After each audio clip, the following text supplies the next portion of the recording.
Going to the movies has always been a vital part of Olivia Coleman's life, so it's no surprise she jumped at the opportunity to play a downtrodden cinema worker in her latest film, Empire of Light. The Oscar winner grew up in Norfolk and says her teenage trips to watch the latest releases in Norwich were life-changing. As I got older and I became a teen, I discovered the arts cinema and it was a game-changer, she tells us. I felt very cool that I was going to see some arty films, and I discovered a whole new genre of filmmaking that I didn't know existed before. Going to the cinema was a big event, traveling into the city for an hour to go and see a film, that was very exciting. Prior to that, the Crown star says she hadn't always been able to watch the films she wanted, something that didn't do her many favors socially. I'm reminded of sleepovers where we'd all try to get scary films, she recalls. I'm still not one for scary films. But when it was my turn for a sleepover, at about 10 or 11, I said to my mum, "Please, can you get a really scary film?"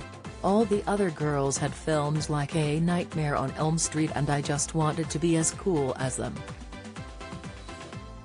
Well, my mum went into the video shop and she said, "I've got you A Christmas Carol." I said, "What?"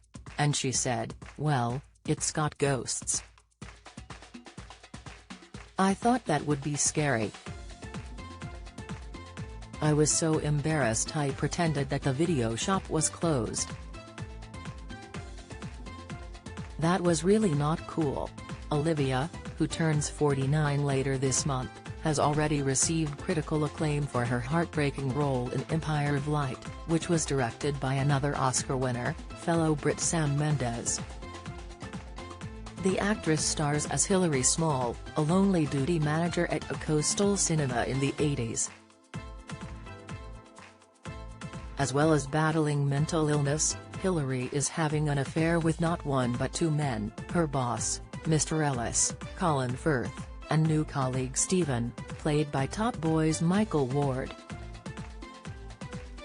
With so much talent involved, it's no wonder Olivia was immediately on board when offered the chance to play complex Hilary.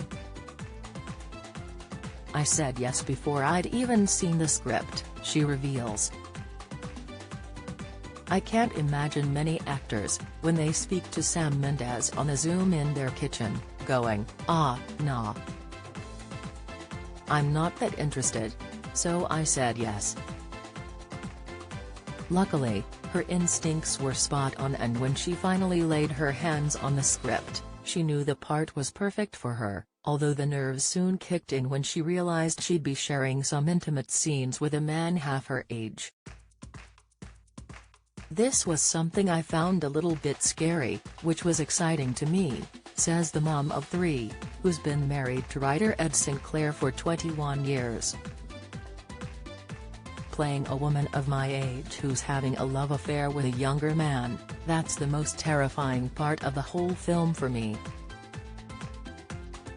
But then I met Michael, who plays Olivia's young lover, Stephen, and he made me feel much more at ease.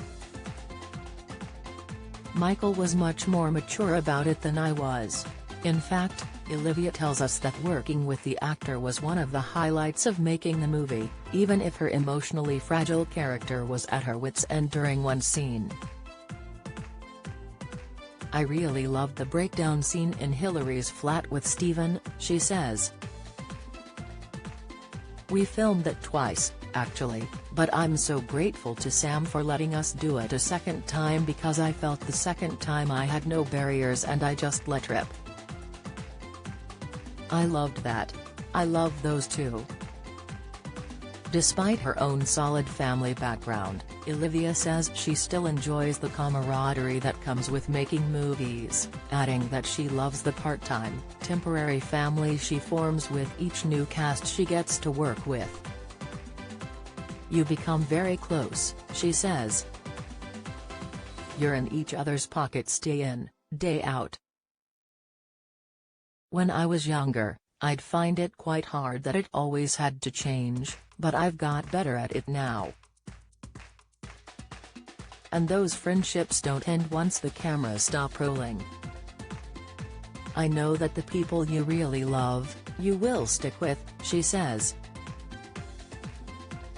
You might not see each other for a few years, but you will come back. I've always loved that. When I first went into acting, I felt like I'd found my tribe.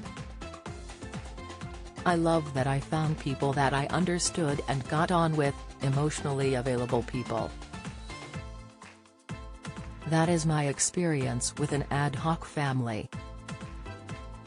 Last month, Olivia was nominated for a Golden Globe for Best Performance by an Actress in a Motion Picture Drama for Empire of Light. And that's just the latest in a long line of accolades she's received during her career. While there's no doubt playing a troubled character was challenging for the star, she says she's not the type of actress to dwell on a role once the director has shouted, "Cut." "I'm not one that takes things home with me, so I was fine," she says.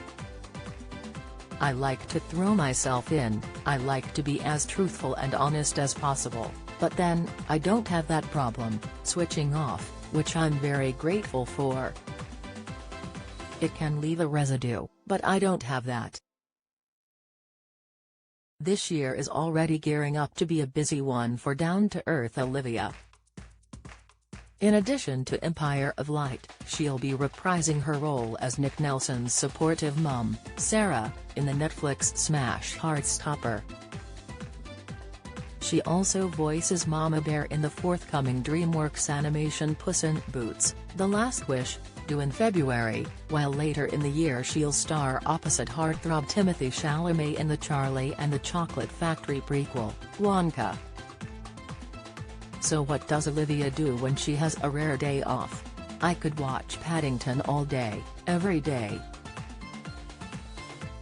I need a happy ending," she says. With kids' films, they always break your heart at some point. Toy Story 3? Heartbreaking. Empire of Light is released on 13th of January.